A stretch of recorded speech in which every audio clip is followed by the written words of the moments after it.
I was home alone when I got a call from my landline. The voice on the other end was me, whispering, "Don't move." I've always lived alone. It's easier that way.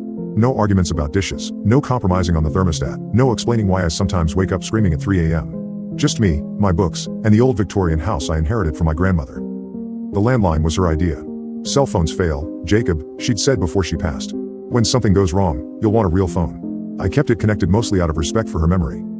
That Tuesday night, I was grading papers, half watching a documentary, when my cell phone rang. Unknown number. I almost let it go to voicemail, but some impulse made me answer. Hello? Nothing but static.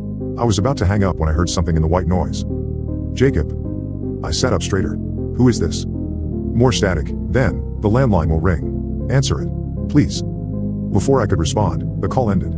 I stared at my phone, wondering if one of my students was playing a prank. They knew I lived alone. They knew my name. But something in that voice had seemed urgent.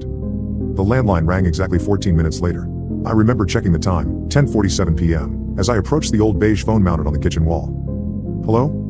At first, I thought the line had disconnected. There was no static, no breathing, nothing.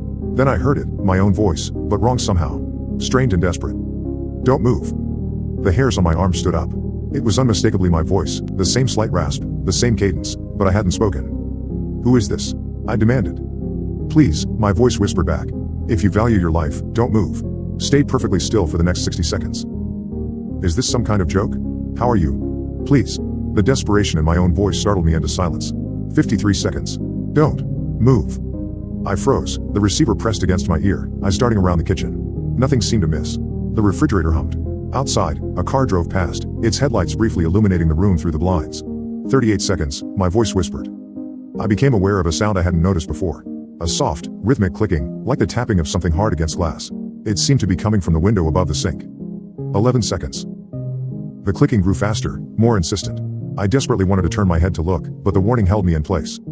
5, 4, 3, 2, 1. The clicking stopped abruptly. Now. Run to your bedroom. Lock the door. Do it now. I dropped the phone and ran. I didn't look back, didn't stop to check what had been at my window. I slammed my bedroom door shut, locked it, and pushed my dresser against it for good measure. I heard it enter through the kitchen window, the sound of glass sliding up, followed by something heavy hitting the floor with a wet thud.